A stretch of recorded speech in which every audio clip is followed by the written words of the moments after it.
They say your wedding day is supposed to be the happiest day of your life, the day when everything falls into place. When you stand in front of everyone you love and promise forever to the person who means everything to you. I believed that. I really did. I spent months planning every single detail.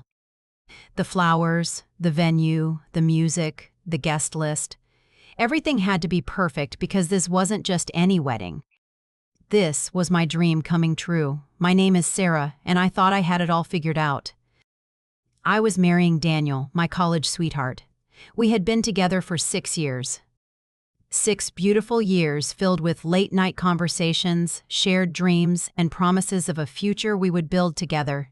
He was charming, successful, and everyone loved him. My parents adored him. My friends thought I was the luckiest woman alive. And honestly, I thought so too. But what I didn't know was that behind that perfect smile and those sweet words, something else was brewing. Something dark. Something that would turn the happiest day of my life into a nightmare I would never forget. And the worst part? The person who would make sure of that wasn't some stranger. It wasn't some outside force trying to ruin my happiness. No. It was someone much closer. Someone I trusted.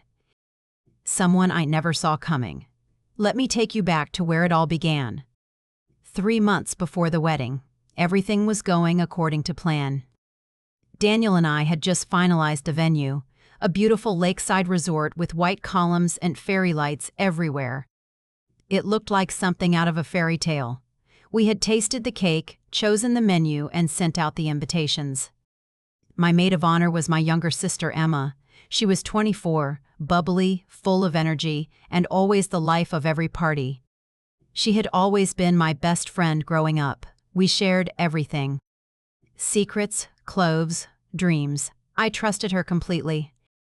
Emma was excited about the wedding, or at least that's what she told me. She helped me pick out my dress. She came with me to every appointment. She was there when I chose the flowers, when I decided on the color scheme, when I stayed up late writing my vows. She seemed genuinely happy for me. But looking back now, I realize I missed the signs, the way she would sometimes go quiet when Daniel was around. The way her smile didn't quite reach her eyes, the small comments she made that I brushed off as jokes. One afternoon, about 6 weeks before the wedding, Emma and I were at a bridal shop. I was getting my final fitting.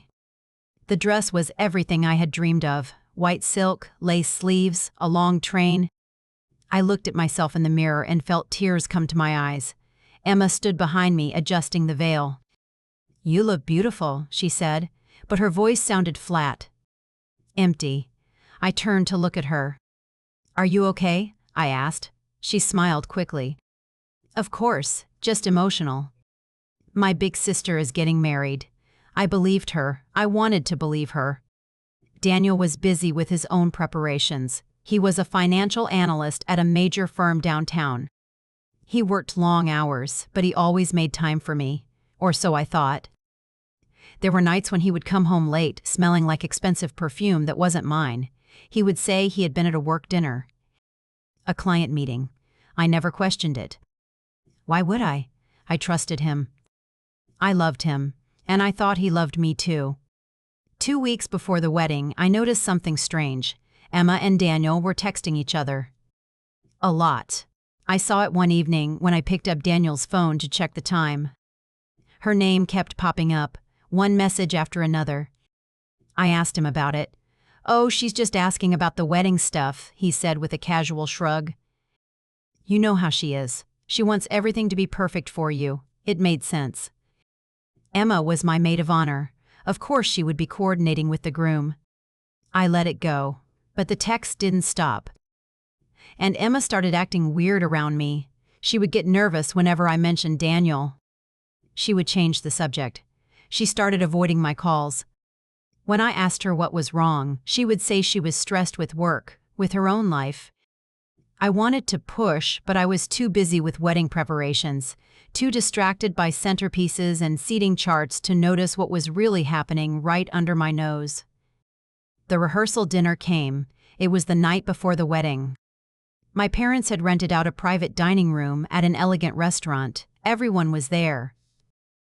family, close friends, the bridal party. Daniel's parents flew in from Seattle.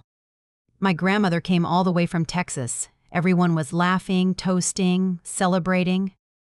I felt so loved, so surrounded by warmth. I looked at Daniel across the table and he raised his glass to me. "To my beautiful bride," he said. "Tomorrow I get to marry the woman of my dreams." Everyone clapped. I felt my heart swell with happiness. Emma sat next to me. She was quiet. Too quiet. I squeezed her hand under the table. "Are you okay?" I whispered. She nodded, but her eyes were somewhere else. Somewhere far away. I should have pressed her. I should have demanded to know what was wrong, but I didn't. I was too caught up in the moment, too blinded by my own joy to see the storm that was coming. That night, I couldn't sleep. I lay in bed staring at the ceiling, thinking about the next day. About walking down the aisle. About saying my vows. About starting my life with Daniel. I felt nervous, excited, terrified, and thrilled all at once. I had no idea that in less than 24 hours, everything I believed in would come crashing down. The morning of my wedding day started like a dream. Sunlight poured through the windows of the bridal suite. My bridesmaids were bustling around, laughing, sipping champagne, getting their hair and makeup done. The air smelled like roses and hairspray. Music played softly in the background. Everything felt magical. I sat in front of the mirror as the makeup artist worked on my face. I looked at my reflection and thought, this is it. This is the moment I've been waiting for my entire life. My mom came in and burst into tears the moment she saw me. "You look like a princess," she said, holding my face in her hands. I hugged her tight, feeling the weight of the moment. My dad poked his head in and his eyes immediately welled up. "I'm not ready for this," he joked, but I could hear the emotion in his voice. Everyone was emotional. Everyone except Emma. She sat in the corner of the room scrolling through her phone. She had barely said a word all morning. Her makeup was done, her hair was perfect, but she looked distracted. Detached. I walked over to her. "Hey, you okay?" I asked for what felt like the 100th time. She looked up at me with a strange expression. Something between guilt and defiance. "I'm fine, Sarah." "Stop asking." Her tone was sharp. It stung. But I didn't have time to analyze it. The photographer was calling for pictures. The coordinator was rushing us. It was time. The ceremony was set to begin at 4 in the afternoon. Guests started arriving at 3.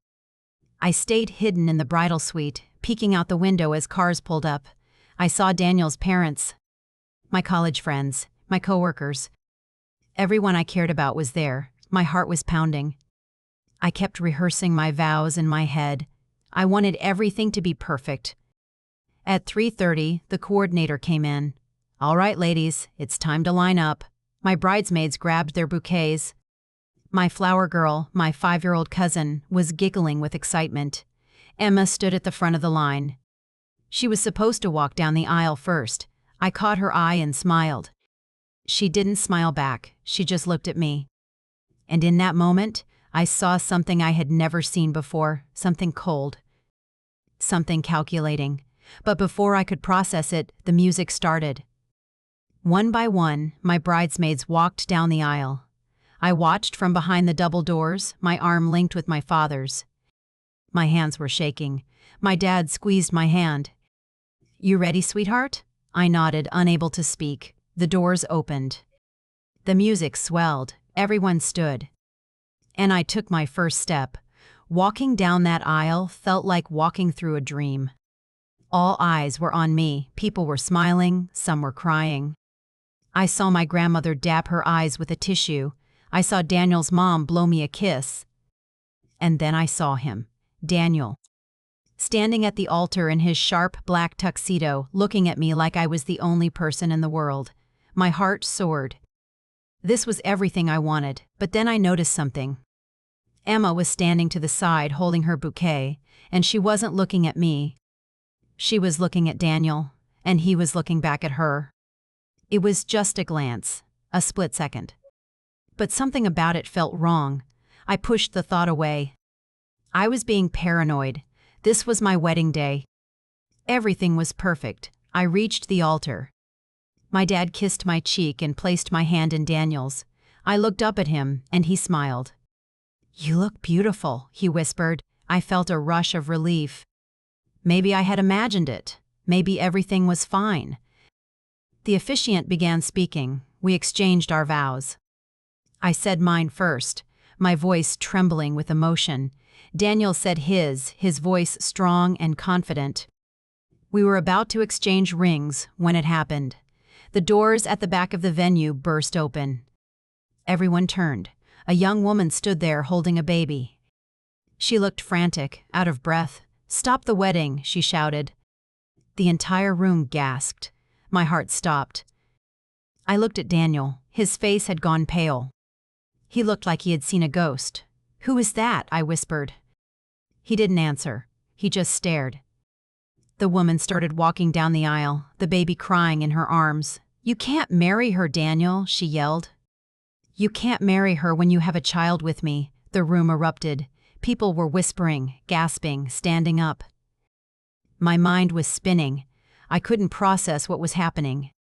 This had to be a mistake, some kind of sick joke.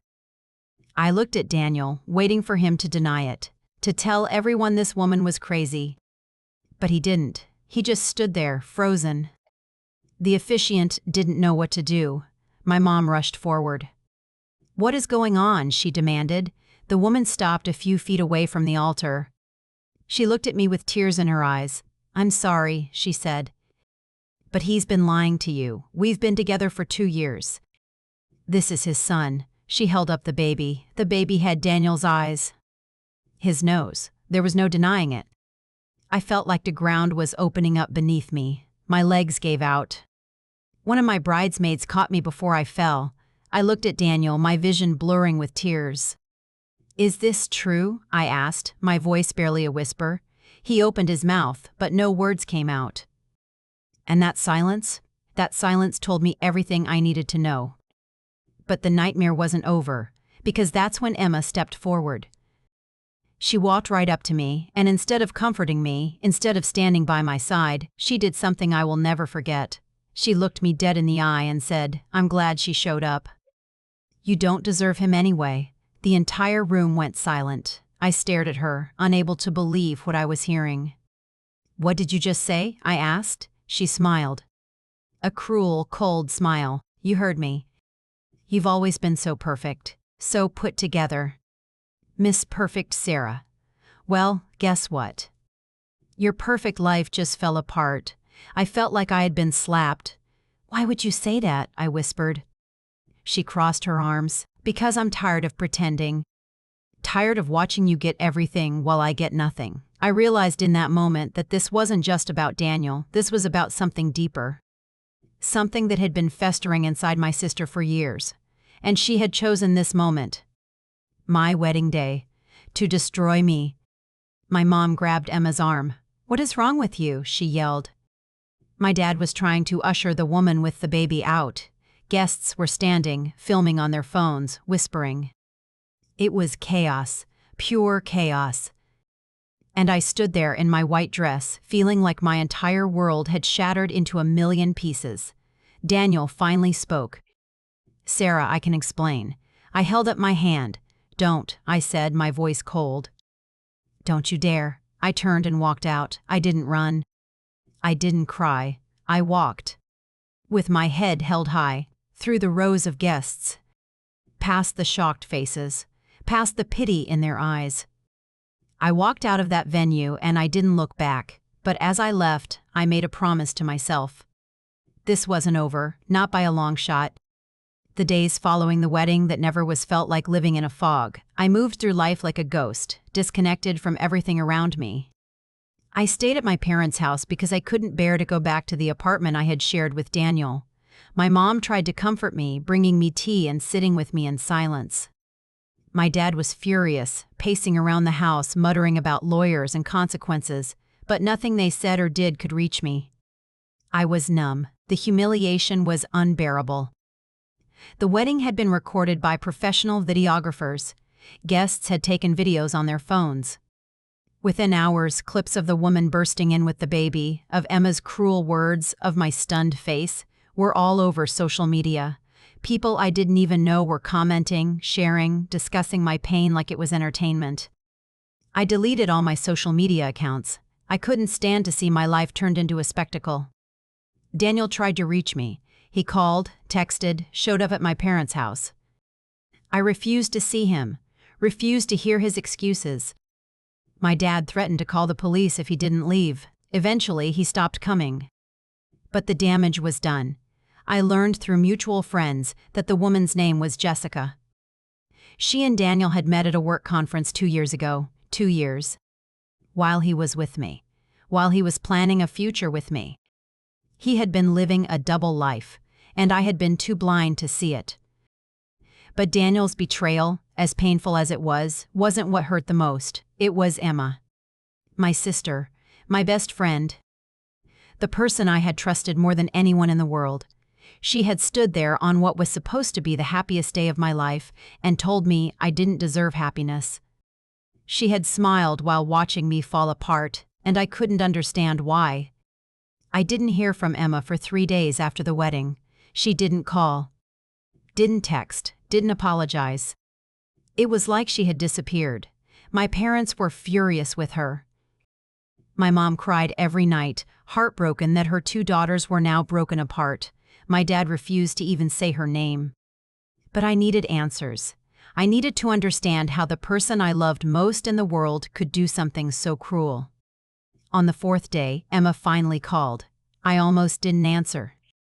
But something inside me needed to hear what she had to say. I picked up. "What do you want?" I asked, my voice flat. There was silence on the other end. Then, finally, she spoke. "I need to talk to you." Her voice was quiet, lacking the venom it had held at the wedding. "There's nothing to talk about," I said. "You made yourself very clear." She sighed. "Please, Sarah, just meet me." "One time. Let me explain." Against my better judgment, I agreed. We met at a small coffee shop on the edge of town, far from anyone we knew. She was already sitting at a corner table when I arrived. She looked tired. Her eyes were red like she hadn't been sleeping. For a moment, I almost felt sorry for her. Almost. I sat down across from her and waited. She stared at her coffee cup, not meeting my eyes. "I don't know where to start," she said quietly. "How about you start with why you destroyed my wedding?" I said, my voice cold. She flinched. I didn't plan it. The woman showing up, that wasn't me. I didn't know she was going to do that. I leaned forward. "But you knew about her, didn't you?" She looked up at me, guilt written all over her face. "I found out a few weeks before the wedding." "Daniel told me." My stomach dropped. "Daniel told you?" "Why would he tell you?" She bit her lip. "Because we were close." We had been talking. A lot. I felt anger rising in my chest. "Talking about what?" She hesitated. "About everything. About his life. About you." I couldn't believe what I was hearing. "You were talking to my fiance behind my back?" She nodded slowly. "It started out innocent. He would text me asking about wedding stuff, then it became more. We started talking about other things. Personal things. He told me he felt trapped, that he made a mistake with Jessica. That he didn't know how to tell you. I wanted to scream. I wanted to flip the table. But I kept my voice steady. "And you didn't think to tell me?" "Your own sister?" She shook her head, tears forming in her eyes. I didn't know what to do. I didn't want to hurt you, but I also felt like he was confiding in me. Like he trusted me. And I liked that feeling. I liked feeling important. "So you let me walk into a disaster," I said, my voice shaking. "You watched me plan a wedding to a man who had a secret child. You stood next to me as my maid of honor, knowing everything, and you said nothing." She was crying now, her hands covering her face. "I'm sorry. I'm so sorry. I know I messed up." But I was confused, and then when everything fell apart, I just got angry. "I was angry at you." "At me?" I said, incredulous. "Why would you be angry at me?" She looked up, her eyes red and swollen. "Because you've always had everything, Sarah. You were the smart one. the successful one. The one Mom and Dad were proud of. I always felt like I was in your shadow. And when I saw you losing everything, I felt relieved. Like finally, you weren't perfect. And I said those horrible things because I wanted you to feel what I'd felt my whole life. Inadequate. Her words hit me like a punch to the gut. I had no idea she felt this way. I had always thought we were close, that we supported each other. But apparently I had been wrong. You're jealous, I said slowly. You destroyed my wedding because you're jealous. She didn't deny it. She just sat there, crying, looking like a stranger. I stood up. I don't know if I can ever forgive you for this, I said. She reached for my hand. Please, Sarah. You're my sister. I pulled away. No. A sister wouldn't do what you did. A sister would have protected me, not torn me down. I left the coffee shop and didn't look back, but as I walked to my car, something shifted inside me. The numbness started to fade, and, in its place, something else grew. Anger, determination, a need for justice. Emma and Daniel had humiliated me in front of everyone I loved. They had taken the most important day of my life and turned it into a circus, and they thought they could just walk away. But they were wrong, so very wrong. Because I wasn't going to just sit there and let them win. I wasn't going to be the victim in this story. I was going to take control. I was going to make them regret what they did. And my revenge? It was going to be something neither of them saw coming. Revenge is a funny thing. People always say it's not worth it. That the best revenge is living well, moving on, being happy, and maybe for some people that's true. But for me, I needed more than that. I needed them to feel what I felt. I needed them to understand the depth of the pain they caused. And I wasn't going to stop until they did. The first thing I did was take care of myself. I know that sounds simple, but it was the hardest part.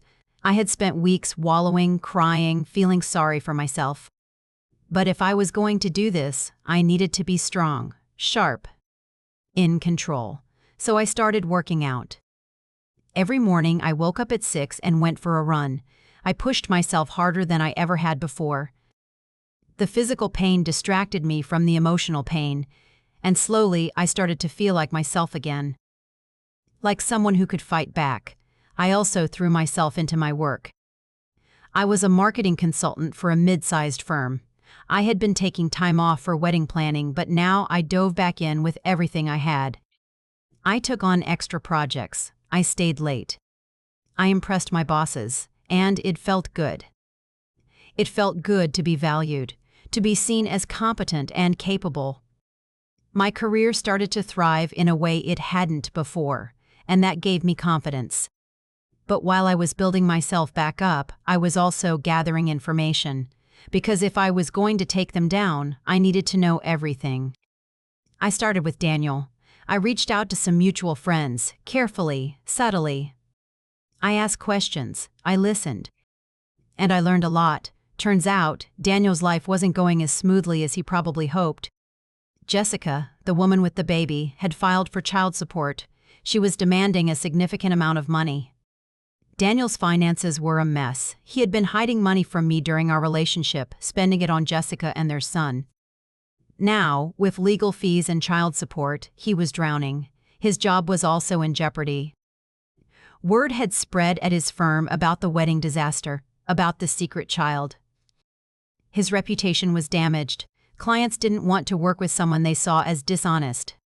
His bosses were questioning his judgment. He was on thin ice. And I realized something.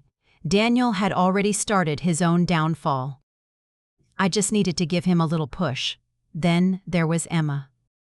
After our conversation at the coffee shop, I started paying attention to her life. I followed her social media through a fake account. I talked to mutual friends, and I discovered something interesting. Emma had always been jealous of me, yes, but she was also struggling. She had just lost her job.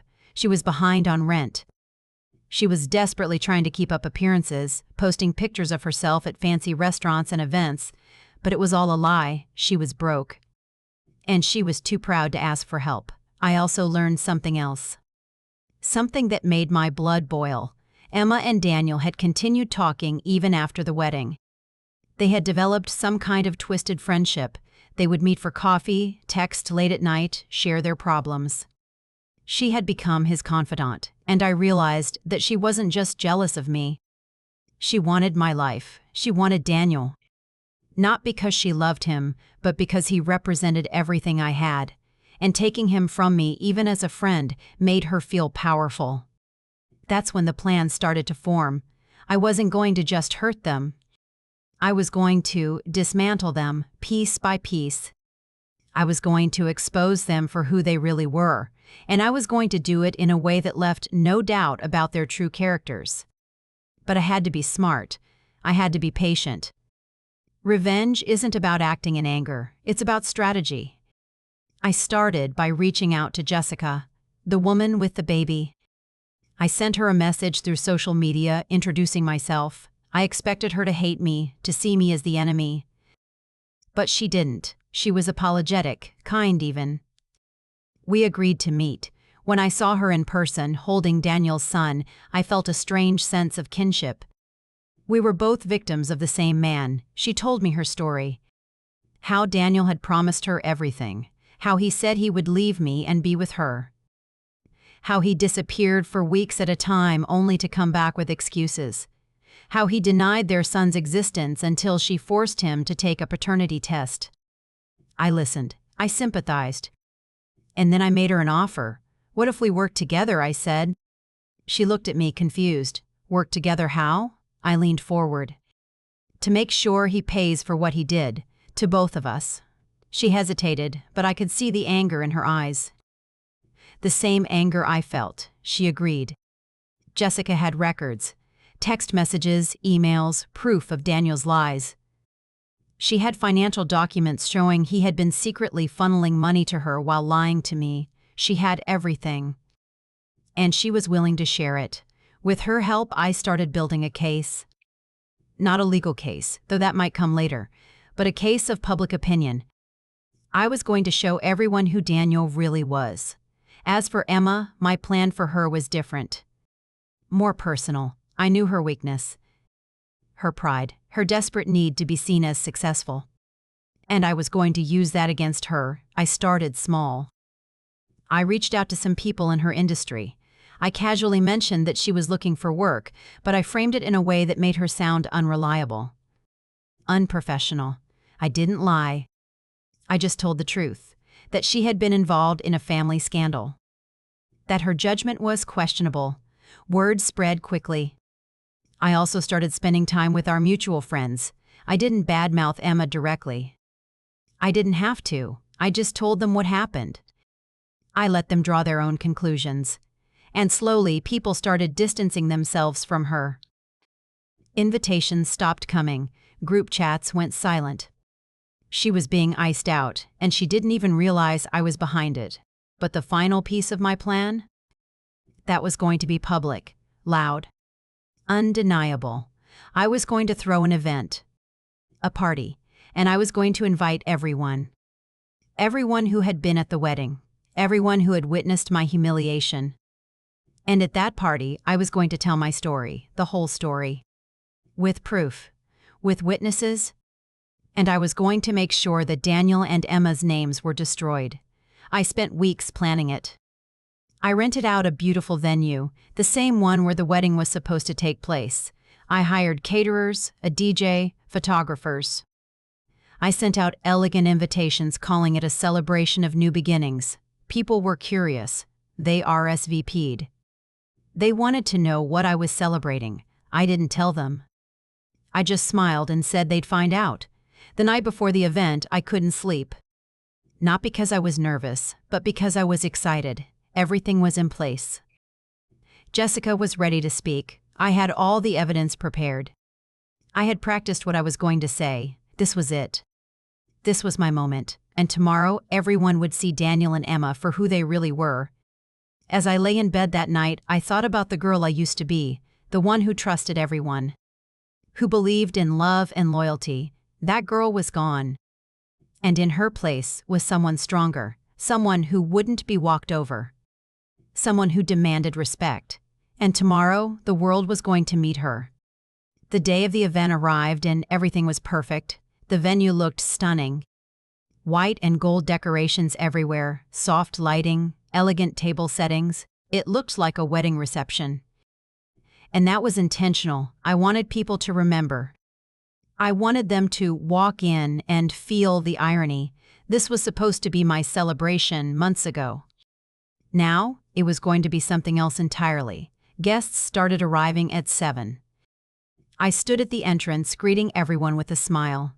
People hugged me, told me how brave I was, how strong. They didn't know what was coming. They thought this was just a party to show I had moved on, that I was okay. Little did they know, this night was about so much more than that. Daniel and Emma had both been invited, separately. Neither of them knew the other was coming. I wanted them off balance. Uncomfortable. Daniel arrived first. He looked nervous, fidgeting with his tie as he walked in. He spotted me and hesitated.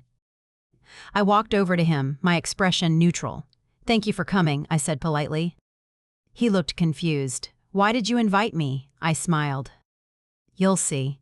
Just enjoy the evening." He didn't look reassured, but he didn't leave either. He grabbed a drink from the bar and disappeared into the crowd. Emma arrived 20 minutes later. She looked beautiful, dressed in a designer gown she probably couldn't afford.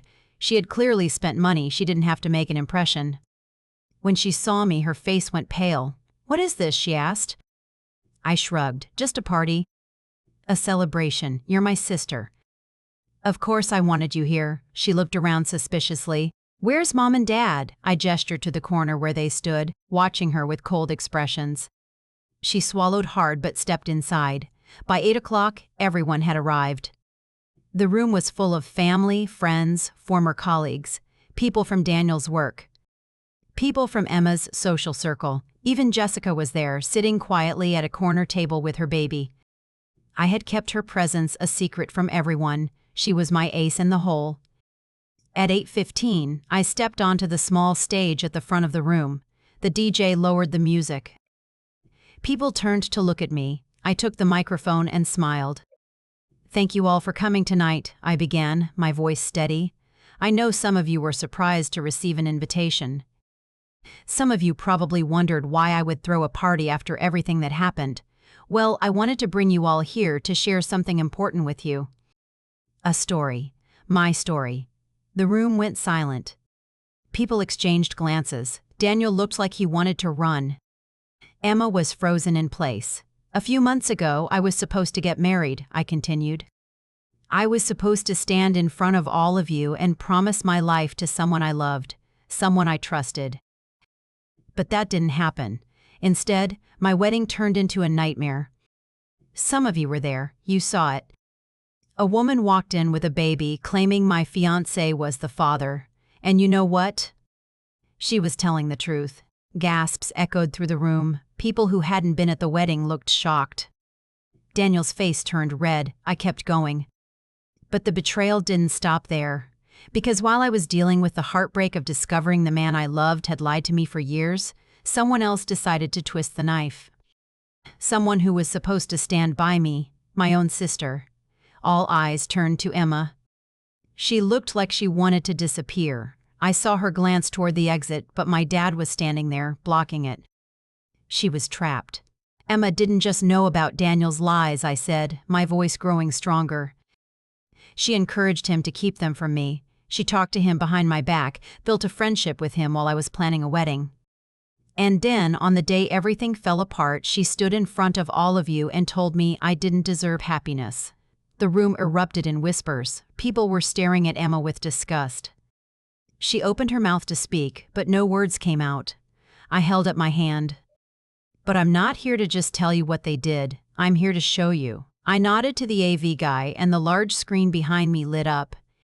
Text messages appeared, messages between Daniel and Emma. Messages where he complained about me, called me controlling, said he felt trapped. Messages where Emma agreed, encouraged him, told him he deserved better. Then came the financial records, documents showing how Daniel had been sending money to Jessica, hiding accounts from me, lying about his expenses. Proof of his double life, laid out in black and white for everyone to see. The room was silent.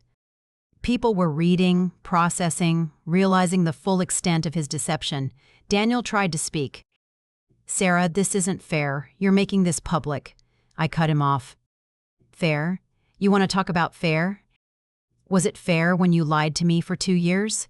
Was it fair when you let me plan a wedding while you had a child with another woman?" He had no answer. I turned back to the crowd. "But there's more." Because Daniel's betrayal wasn't just emotional, it was financial. He stole from me. I pulled out bank statements showing joint accounts we had opened for the wedding, money I had contributed. Money that had mysteriously disappeared weeks before the wedding. Money he had transferred to his personal account and spent on Jessica. "I trusted him with my savings," I said, my voice breaking slightly. "I trusted him with my future." And he took it all. People were shaking their heads, murmuring. Some of Daniel's colleagues were whispering among themselves. I could see the judgment in their eyes. His reputation, what little was left of it, was crumbling in real time. Then I turned to Emma. As for my sister, her betrayal was different. It was born out of jealousy, out of years of resentment she never expressed. She wanted what I had, and when she couldn't have it, she decided to destroy it. I showed more messages. Messages where Emma talked about me to mutual friends, painting me as arrogant, self-centered. Messages where she celebrated my downfall. The room was stunned. Emma finally found her voice. "You're twisting everything," she shouted. "You're making me look like a monster." I stepped down from the stage and walked toward her. "I'm not making you look like anything. I'm just showing everyone who you really are." She glared at me, tears streaming down her face. "You've always been like this. Always the victim. Always needing attention." I didn't rise to the bait. I simply smiled. "Maybe, but at least I'm honest." "Can you say the same?" She had no response. She grabbed her purse and tried to push past me, but I blocked her path. "One more thing." I gestured to Jessica, who stood up and walked to the stage. Emma's eyes widened. Daniel looked like he might pass out. Jessica took the microphone. "My name is Jessica, and I'm the woman who walked into Sarah's wedding. I know some of you think I'm the villain in this story, that I ruined everything, but I want you to know the truth." She told her story. How Daniel had pursued her, lied to her, made promises he never kept. How he had denied their son, refused to be involved until she forced him. How he had played both of us, keeping us both in the dark. By the time she finished, there wasn't a dry eye in the room. Except for Daniel's. He just stood there, stone-faced, knowing there was no coming back from this. I took the microphone back. "I didn't throw this party to humiliate anyone," I said, though we all knew that wasn't entirely true. "I threw it to reclaim my story, to show that I'm not a victim. I'm a survivor, and I refuse to let their actions define me." The room erupted in applause. People came up to hug me, to tell me I was brave, that I deserved better. My parents were crying, proud and heartbroken at the same time. Daniel slipped out without a word. Emma tried to follow, but people blocked her, confronting her, demanding answers. She finally managed to escape, running out into the night, her perfect facade shattered. I stood there, surrounded by support, and felt something I hadn't felt in months. Peace, not because I had destroyed them, though I had, but because I had taken back control. I had told my truth.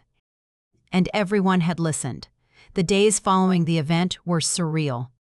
Videos and photos from the party spread quickly, not in a gossipy, invasive way, but in a supportive one. People were sharing my story, calling me brave, using it as an example of standing up for yourself. I received messages from strangers, women who had gone through similar betrayals, thanking me for giving them the courage to speak up. But while the world seemed to rally around me, the consequences for Daniel and Emma were swift and brutal. Daniel's firm placed him on immediate leave. The publicity, combined with the evidence I had presented of his financial dishonesty, made him a liability. Within 2 weeks, he was quietly let go. His professional reputation was destroyed. No one in his industry wanted to work with someone who had been publicly exposed as a liar and a cheat. He had to move back in with his parents in Seattle. The apartment we once shared was repossessed when he couldn't keep up with rent. Jessica took him to court. With the evidence I had helped her gather, she won a substantial child support settlement. Daniel was also ordered to pay back the money he had taken from our joint accounts. He was drowning in debt, working odd jobs just to stay afloat. I didn't feel sorry for him, not even a little bit. He had made his choices. Now he was living with the consequences. Emma's downfall was different, but just as complete.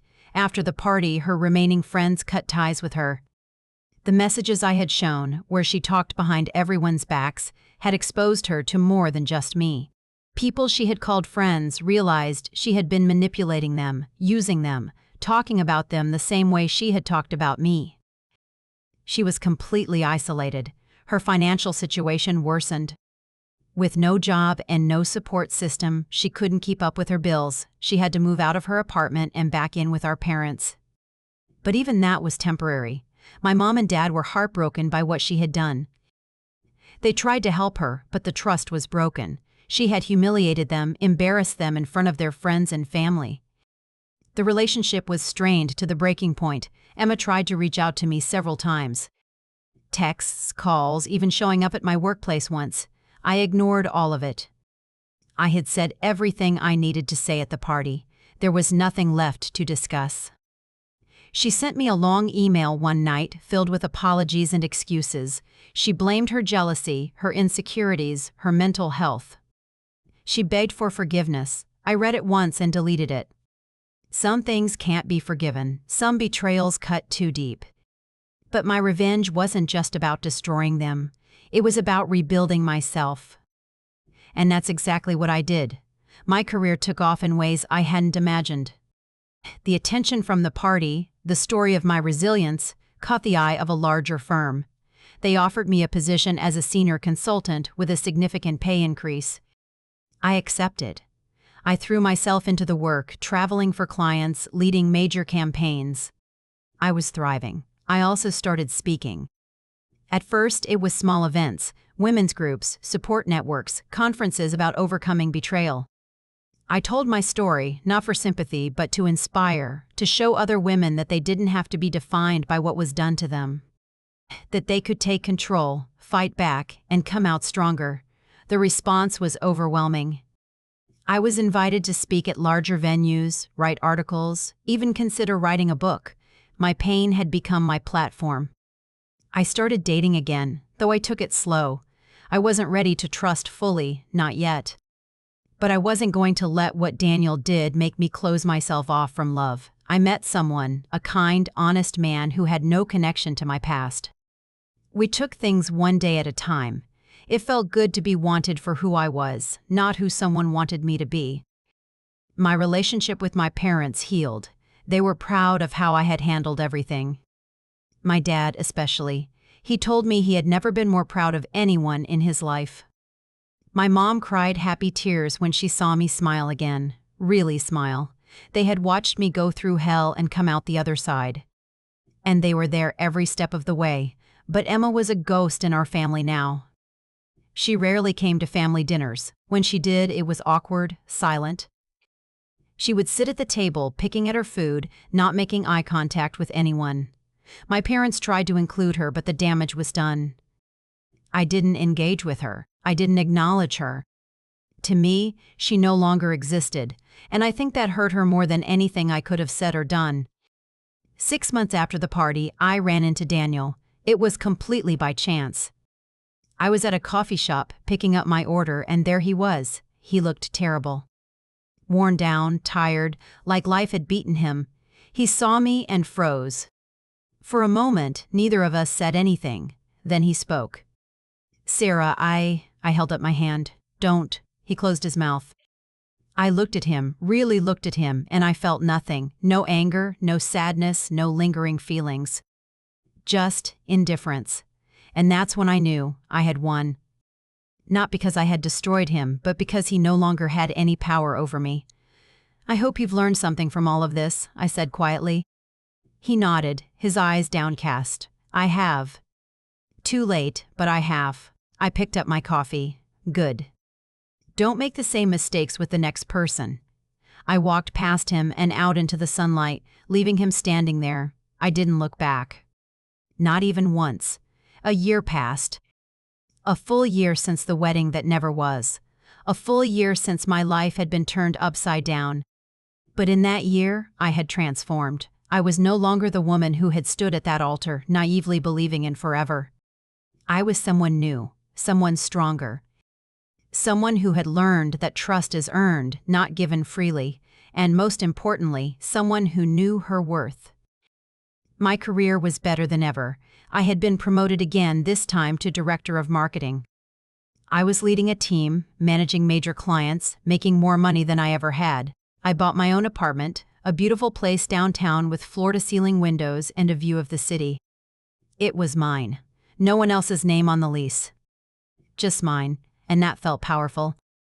My social life had blossomed. I had reconnected with old friends, made new ones, built a community of people who genuinely cared about me. I hosted dinner parties, went on weekend trips, lived my life fully. I was happy. Genuinely, deeply happy. And it had nothing to do with a man or a relationship. It had everything to do with me finally understanding that I didn't need anyone else to complete me. I was already whole. But there was still one unresolved thread: Emma. Over the past year, she had spiraled. I heard through my parents that she had tried to get her life together, but it never seemed to work out. She would get a job and lose it. She would make new friends and push them away. She was stuck in a cycle of self-destruction, unable to move forward because she couldn't let go of the past, of her jealousy, of her resentment, of her guilt. One evening, my mom called me. She sounded tired, sad.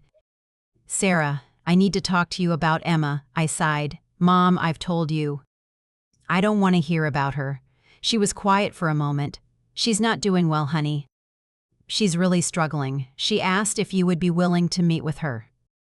Just once. She has something she needs to say to you." I didn't want to. Every fiber of my being told me to say no, but something in my mom's voice made me pause. This wasn't about Emma. This was about my mom. She was caught in the middle, watching her two daughters torn apart. And as much as I hated what Emma had done, I loved my mom. So I agreed. One meeting. That was it. We met at the same coffee shop where we had met after the wedding. It felt fitting, coming full circle. Emma was already there when I arrived. She looked different, thinner, older, worn down by life. She stood when she saw me, but I didn't hug her. I just sat down across from her. "You have 10 minutes, I said. She nodded, her hands shaking as she wrapped them around her coffee cup.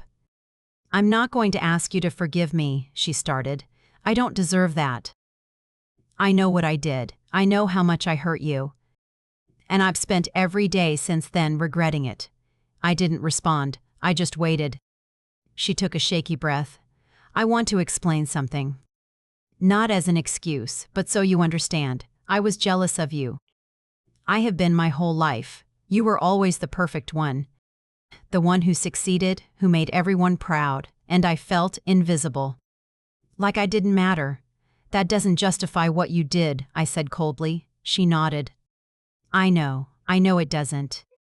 But I need you to understand that my jealousy turned into something toxic, something that made me hate you. And I didn't even realize how deep it went until that day. When I saw you at the altar looking so perfect, I wanted to destroy that moment. Not because you deserved it, but because I wanted you to feel what I felt.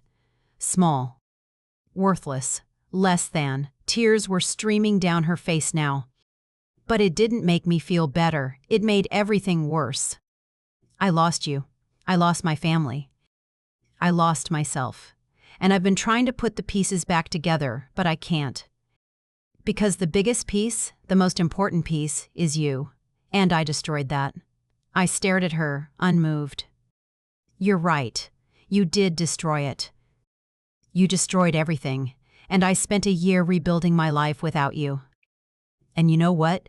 I'm happier now than I've ever been.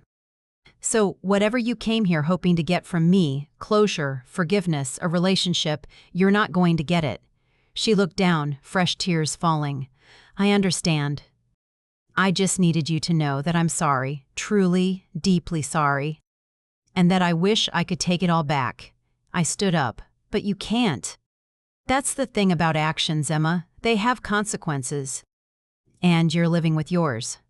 I picked up my bag and turned to leave, but then I stopped. I looked back at her one more time. "You wanted to know what it felt like to be me," I said quietly, "to have my life. Well, now you know. The difference is, I earned my life. I worked for it. I fought for it. And you tried to tear it down because you didn't want to do the work yourself. That's on you. Not me." I walked out, leaving her sitting there alone. And as I stepped into the cool evening air, I felt something lift off my shoulders. Closure. Not because she apologized, but because I finally let go of the anger. I didn't forgive her. I probably never would. But I didn't need to carry the weight of her betrayal anymore. I went home that night and poured myself a glass of wine. I stood by my window, looking out at the city lights, and I smiled. My life was mine again. Fully, completely mine. No one could take that from me. Not Daniel, not Emma, no one. I had faced the worst betrayal imaginable, and I had come out stronger. I had fought back. I had taken control. And I had won. But the victory wasn't in their downfall. It was in my rise. It was in the woman I had become. The woman who refused to be a victim. The woman who demanded respect. The woman who knew her worth. That was the real revenge. Not tearing them down, but building myself up so high that they couldn't touch me. When people ask me now what I learned from everything that happened, I tell them this. Betrayal changes you. There's no way around that. It strips away your innocence, your ability to trust blindly, but it doesn't have to destroy you. You get to choose what comes next. You can let it define you, make you bitter and closed off. Or you can use it as fuel to become something more. I chose the latter. I chose to take every ounce of pain Daniel and Emma caused me and turn it into power. Power to rebuild my life on my terms. Power to set boundaries. Power to walk away from anyone who didn't deserve me. And that power, it's something no one can take away. I think about the woman I was before the wedding. So trusting, so eager to please, so willing to overlook red flags because I wanted so badly to believe in love. That woman is gone, and honestly, I don't miss her. She was naive. She was weak. The woman I am now, she's a fighter. She knows her value. She doesn't settle. She doesn't tolerate disrespect, and she sure as hell doesn't let anyone humiliate her without consequences. The story of my almost wedding and the revenge that followed became something bigger than me. Other women reached out, sharing their own stories of betrayal. They told me how my story gave them the courage to leave toxic relationships, to stand up for themselves, to stop being doormats. And that meant more to me than anything. Because if my pain could help even one person find their strength, then it was worth it. I wrote a book. It took me months, late nights after work, reliving every painful moment. But I wrote it. I told the whole story, from the beginning to the end. I titled it, The Revenge That Healed Me. It became a bestseller. Not because people love revenge stories, though they do, but because people love stories of resilience, of taking back your power, of refusing to be broken. I went on book tours, did interviews, spoke at conferences. I became an advocate for women who had been betrayed, cheated on, emotionally abused. I used my platform to amplify their voices, to tell them they weren't alone. And the response was overwhelming. Thousands of messages, letters, emails from women all over the world saying thank you. Saying they needed to hear my story. Saying I inspired them. Daniel reached out to me once more, about 2 years after everything happened. He sent me a letter. In it, he apologized again. He said he had gone to therapy, worked on himself, tried to become a better person. He said he understood if I would never forgive him, but he wanted me to know that he regretted everything, that he wished he could go back and do it all differently. I read the letter once and threw it away. I didn't need his apology. I didn't need his regret. I had already moved on. Emma, on the other hand, never fully recovered. My parents told me she eventually moved to another state, trying to start fresh. She cut off contact with most of the family. I don't know where she is now or what she's doing. And honestly, I don't care. She made her choices. She has to live with them. I spent too many years caring about what she thought, what she felt, what she needed. Now, I focus on myself, and that's how it should be. I eventually fell in love again, with a man who respected me, valued me, treated me like an equal. We didn't rush into anything. We built a foundation of trust, communication, honesty. And when he proposed, it wasn't a grand gesture or a public spectacle. It was quiet, intimate, just the two of us on a beach at sunset. He got down on one knee and said, "I promise to always choose you, to always be honest, to always protect your heart." And I believed him, not because I was naive, but because he had proven himself over and over again.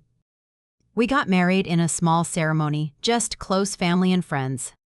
No drama, no surprises, no betrayals. It was perfect.